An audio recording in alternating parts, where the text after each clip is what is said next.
UP विधानसभा में अनुपूरक budget पर चर्चा के दौरान सीएम योगी ने विपक्ष पर करारा पलटवार किया। नमस्कार, आपके साथ मैं हूं अपर्णा मौजम। आप देख रहे हैं गेम्स ऑफ गद्दी। और विपक्ष के उठाए एक एक सवाल का जवाब किस तरह से सीएम योगी ने दिया, दिखाएंगे आपको। लेकिन बता दें कि सीएम योगी ने तालिबान प्रेमियों को भी संकेतों में समझा दिया। सीएम ने कहा कि पिछले 4.5 साल में विपक्ष ने अपना रंग बदल लिया है। नहीं, आरक्षण आप लेके आएंगे, आप तो तालिबान का भी समर्थन कर रहे हैं।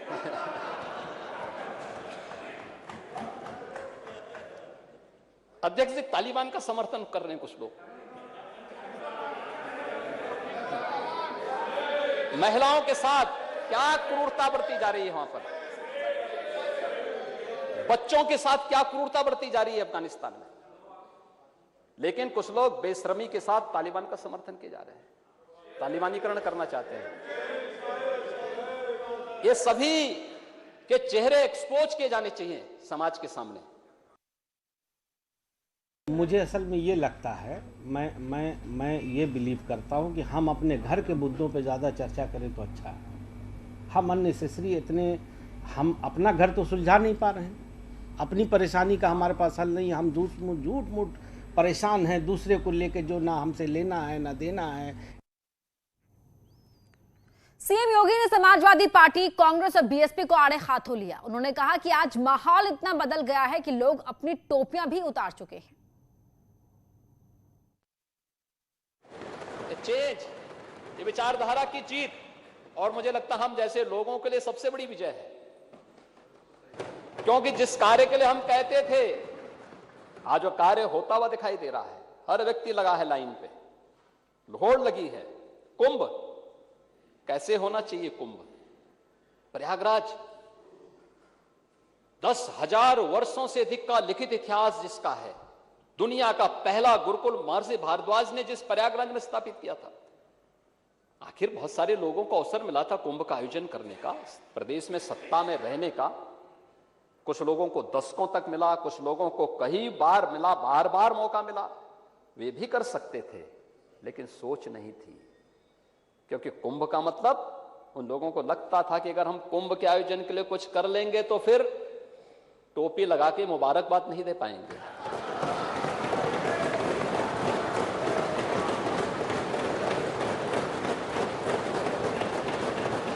आज टोपियां उतर गई हैं सबकी,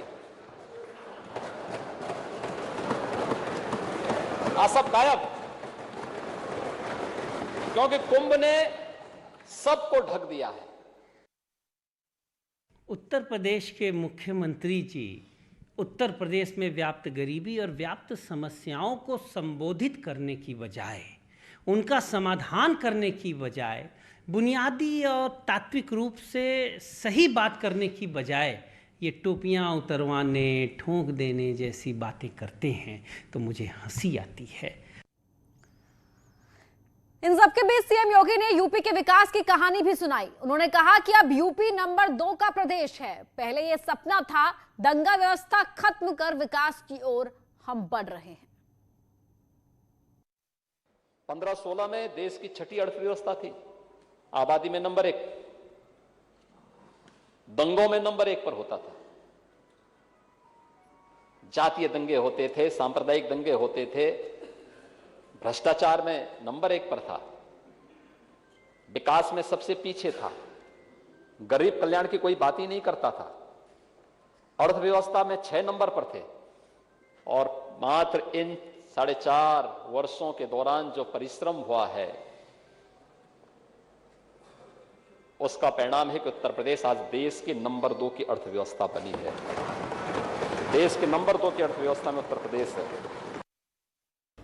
भारतीय जनता पार्टी संगठन ने सरकार बनने के पहले 70 लाख लोगों को नौकरी देने की बात की थी, 10% नौकरी नहीं दे सके। किसानों की आय दुगुनी करने की बात की थी, किसानों की आय घट गई। सरकार ने महंगाई कम करने का वादा किया था, महंगाई बढ़ गई।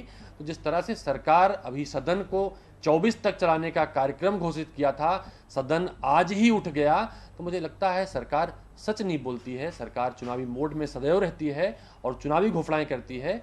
इस बजट में भी जो सरकार की तरफ घोषणाएं की गई हैं, चुनावी हैं। सीएम योगी ने चर्चा के दौरान सांप्रदायिकता की राजनीति करने वालों को भी नहीं छोड़ा। उन्होंने कहा कि पहले जो राम की बात करने वालों को सांप्रदायिक कहते थे, आज खुद राम की बात कर रहे हैं। अपने नाम पे स्मारक बन रहे हैं, अपने नाम को महिमामंडित करने के प्रयास जरूर हुए। अयोध्या की तरफ लोग झांकते नहीं थे। आज तो हर व्यक्ति कह रहा है कि राम तो हमारे भी हैं।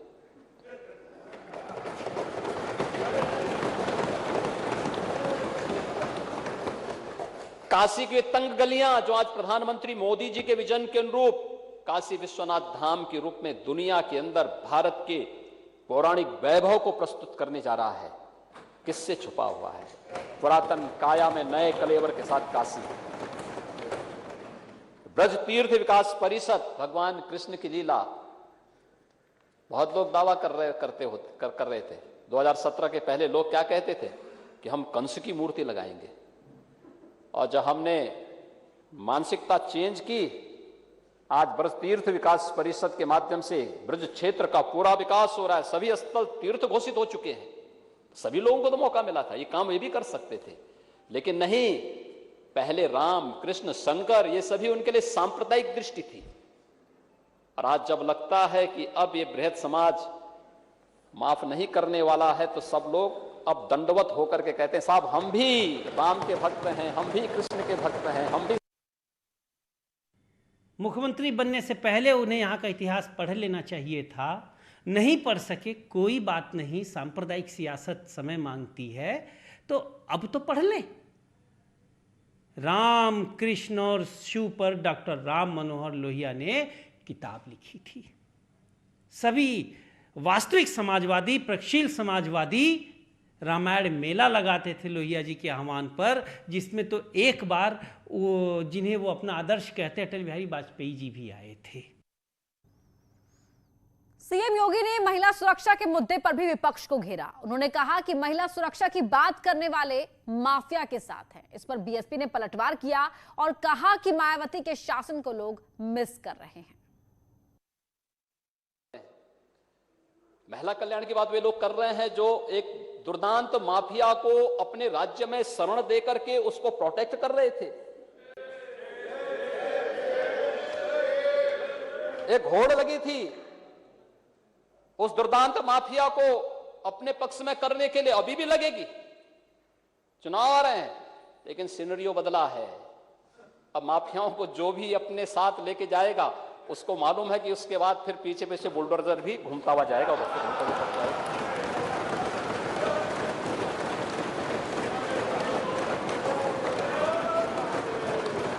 ये परिस्थितियां बदली हैं। अब हम देख रहे थे हमारी सरकार ने 1500 करोड़ रुपए की अवैध संपत्ति जब्त ही नहीं की, बल्कि ध्वस्त भी की है। बिकॉज जो 7 से 12 का जो शासनकाल रहा है माननीय बहन जी का, आज हम लोग देखते हैं, चाहे वो यूपी के एक कोने से दूसरे कोने पे चले जाते हैं, लोग उसको बहुत बुरी तरह से याद कर रहे हैं। लोग उस चीज़ को बहुत मिस कर रहे हैं। जो लॉ एंड ऑर्डर दिया बहन जी ने, जो एक सामाजिक न्याय दिया, समाज में किसी के साथ धर्म और जाति पे नाम पूछ के भेदभाव नहीं किया, एक समान सबके साथ व्यवहार किया, लॉ एंड ऑर्डर की जो स्थिति थी सारा देखा, प्रदेश में एक भी दंगा नहीं होने दिया।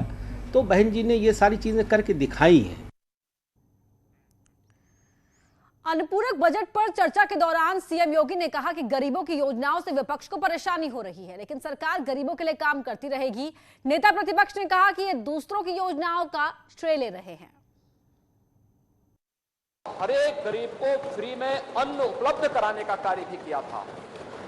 एक गरीब को अन्न उपलब्ध हो रहा है, नेता प्रतिपक्ष को यह बुरा लग रहा है।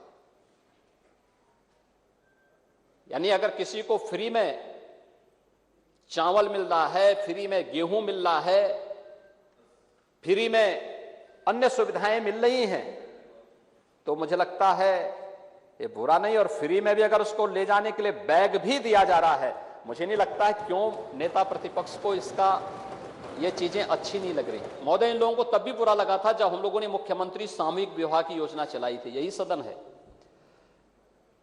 हमारे नेता प्रतिपक्ष बहुत भोले वाले हैं,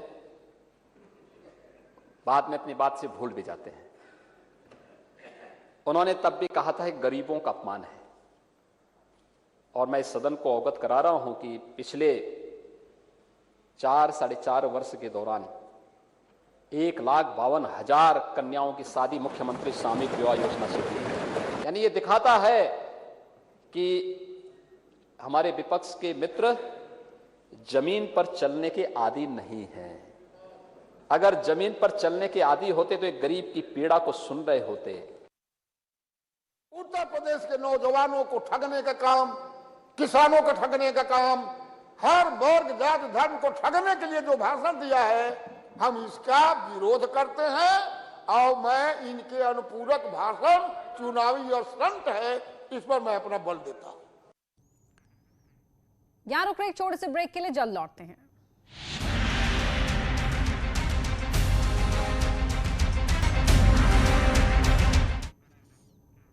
सीएम योगी ने कोविड पर यूपी सरकार के बेहतरीन प्रयास को गिनवाते हुए कहा कि यूपी ने कम वक्त में लोगों को जान बचाने के लिए काम किया। अपनी चीजों पर हमें गौरव करना चाहिए। आबादी है 24 करोड़, कुल केस हैं, यानी कुल केस कोरोना की अब तक हुए हैं 17,08,000, दोनों मिलाकर के मार्च 2017 से लेकर के अब तक। कुल मौत हुई है 22,783, आज तक का डाटा दे रहा हूं। रिकवरी रेट है 98.6%, सबसे अंदर, सबसे अच्छा। मैंने दुनिया का भी दिखाया है, देश का भी दिखाया है। देश के अंदर सबसे पढ़े लिखे राज्य का भी दिखाया है, सबसे प्रगतिशील राज्य का भी दिया है, और उत्तर प्रदेश का भी दिया है। अब आपको अपनी उपलब्धियों पर गौरव की अनुभूति नहीं होती तो गलती मेरी नहीं है, आपकी।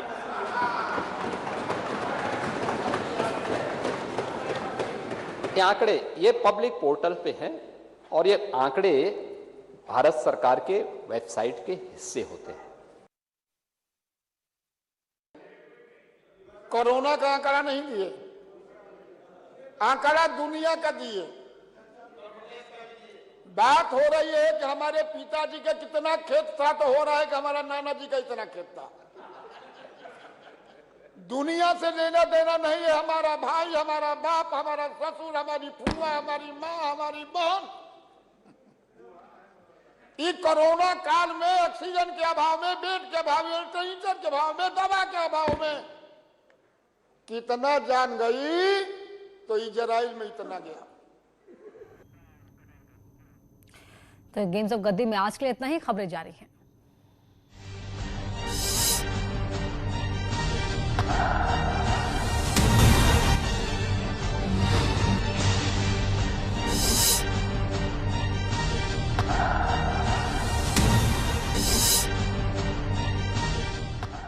फतेहपुर में डंप पड़े